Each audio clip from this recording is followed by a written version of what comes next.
আসসালামু আলাইকুম viewers, welcome to Ahmed kitchen. আজকে আপনাদের জন্য নিয়ে এসেছি মজাদার জিলাপি রেসিপি। রমজান মাসে ইফতারিতে জিলাপি যেন না থাকলেই নয়। জিলাপি বানানোর জন্য যা যা লাগছে: 1 কাপ ময়দা, 2 কাপ চিনি, 3 টেবিল চামচ টক দই, হাফ চা চামচ বেকিং পাউডার, লেবু, 1.5 কাপ পানি, সামান্য ফুড কালার, আমি জর্দা রং ব্যবহার করেছি, এলাচ আমি ফাটিয়ে নিয়েছি, সামান্য লবণ। একটি বাটিতে আমি ময়দা নিয়ে নিয়েছি, সাথে বেকিং পাউডার, লবণ দিয়ে ভালোভাবে মিশিয়ে নিব। এখন অল্প অল্প করে পানি নিয়ে আমি ব্যাটারটি মিশিয়ে নিচ্ছি।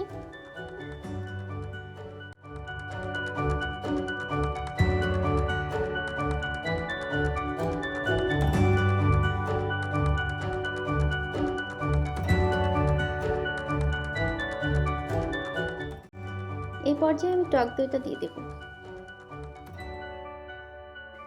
এখন ভালো করে মিশিয়ে নিব।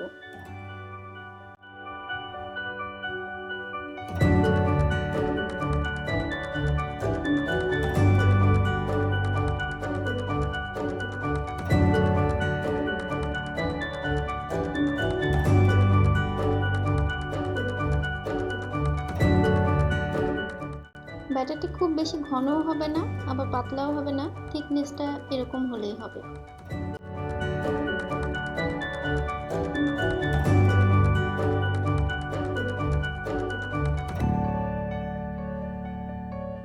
জিলাপি বানানোর জন্য আমার ব্যাটারটি এখন রেডি। আমি এখন একটি কেচাপের বোতলে আমার ব্যাটারটি ঢেলে নিচ্ছি। আপনাদের বাসায় যদি কেচাপের বোতল না থাকে তাহলে পলিথিন ব্যাগ বা জিপার ব্যাগ কেটে ইউজ করতে পারবেন।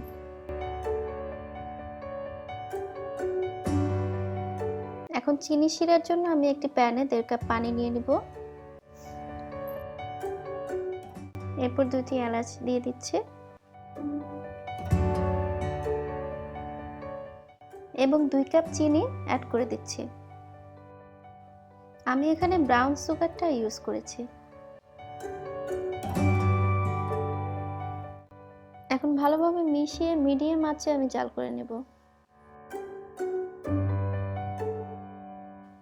চিনি শিরাটা বলক আসলে আমি এখন ফুড কালার দিয়ে মিশিয়ে নেব। ফুড কালারটা যার যার পছন্দ অনুযায়ী, কেউ যদি চান যে কালার করবেন না তাহলে এটা বাদ দিতে পারেন। আমার চিনি শিরাটা হয়ে গেছে। শিরাটা যখন দেখবেন একটু আঠালো হয়ে আসছে তখন চুলাটা বন্ধ করে দেবেন।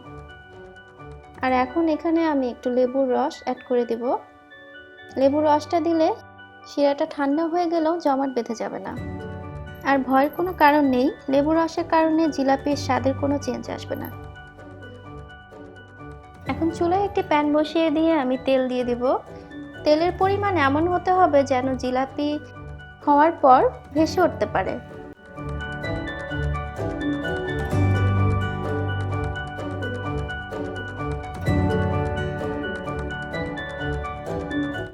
তেল হালকা গরম হলেই আমি জিলাপি ভাজা শুরু করব।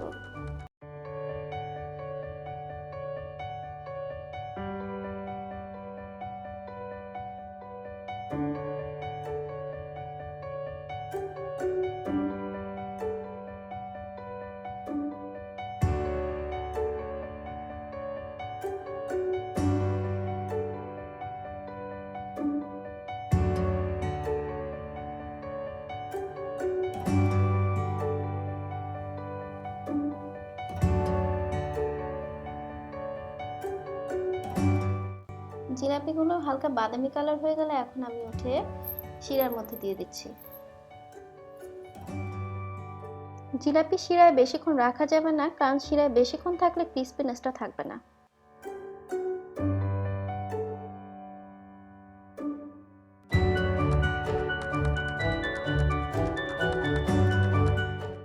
তৈরি হয়ে গেল আমাদের মজাদার জিলাপি।